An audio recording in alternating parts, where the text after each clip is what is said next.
Prime Video casusluk, devlet kurumları ve G20 ile ilgili aksiyon filmlerine ve dizilerine çok fazla yatırım yapıyor ve yayın platformunun son filmi olan ve John Cena'nın Amerika Birleşik Devletleri Başkanı Will Derringer'ı ve İdris Elba'nın Birleşik Krallık Başbakanı Sam Clark'ı canlandırdığı Heads of State, başkanları aksiyon kahramanlarına dönüştürüyor. Josh Applebaum, Andriy Nemec ve Harrison Carey'nin senaryosundan Ilya Naishuller tarafından yönetilen devlet başkanları, izleyicisinden beynini kapatmanın ötesinde pek bir şey istemeyen ve aynı zamanda siyasi klişelere yaslanan bir film.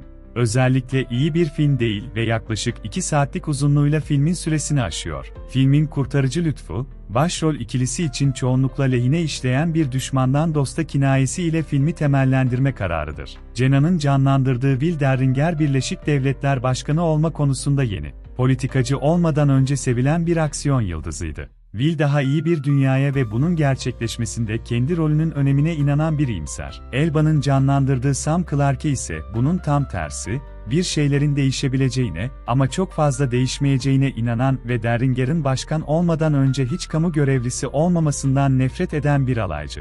Sam sıkı çalışmanın ve mücadelenin gerçekte neye benzediğini biliyor, Will ise bilmiyor. Devlet başkanlarının anlatısı düzdür, ancak birkaç bükülme yardım etmektedir. Filmin başlangıcı, başkanın oğlunun bir İngiliz prensine aşık olduğu romantik komedi Red, White Royal Blue ile aynı ruha sahip. Ancak devlet başkanları çok da kabarık değil ve aslında siyasetin bazı ayrıntılarıyla, yani NATO ve gözetleme teknolojisiyle ilgileniyor.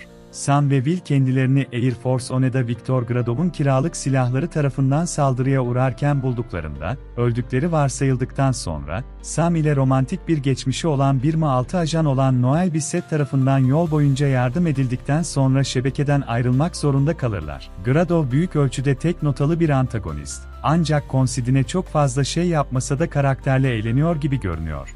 Gradov, diğer karakterlerin kolayca parmakla gösterip suçlayabileceği kolay bir antagonist. Ancak daha fazla bir şeylerin dönmesi, onun yayını uzun bir göz yaşartıcı olmaktan kurtarıyor. Gözetleme hackinin ardında gerçekten kimin olduğuna dair dönüşler de filmin hikayesinin tamamen bayatlamasını engelliyor. Yorgun mecazlar ve vasat aksiyon arasında filmin birkaç parlak anı var. Heads of State en azından anlatısı için biraz çaba sarf etmiş. En yalın haliyle, intikam ve daha fazla güç ve izolasyon elde etmek için kullanılabilecek siyasi entrikalar hakkında bir hikaye. Film casusluğun diğer ülkeleri nasıl şekillendirdiğini ve tam istihbarat olmadan alınan kararları neredeyse, ama tam olarak değil, irdeliyor, ancak tüm bunları düz, siyah-beyaz bir ahlak lehine halının altına süpürüyor. Yine de bu, iki siyasi liderin herkesi kurtarması gereken aksiyon kahramanlarına dönüştü bir film. Bunun ötesine geçme beklentisi sadece hayal kırıklığına yol açacaktır. John Cena ve İdris Elba'nın didişen karakterleri filmi ayakta tutuyor. Bu ilginç bir şekilde, sinemada daha iyi oynayacak bir patlamış mısır filmi ve internetten izlemenin gereksiz uzunluktaki süresi boyunca insanın dikkatini çekeceğinden emin değilim.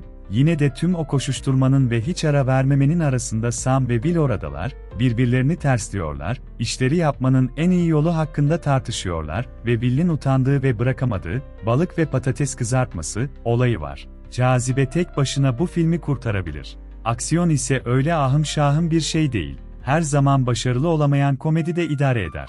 Yine de devlet başkanları beni güldürmeyi başardı. Fopavonas'ın karakterinin yanlış giden bir görevden sonra neler yaptığını gösteren hızlı bir montaj, Noel'in iyi zamanlanmış kelime oyunlarını kullanması gibi eşit derecede tuhaf ve komik.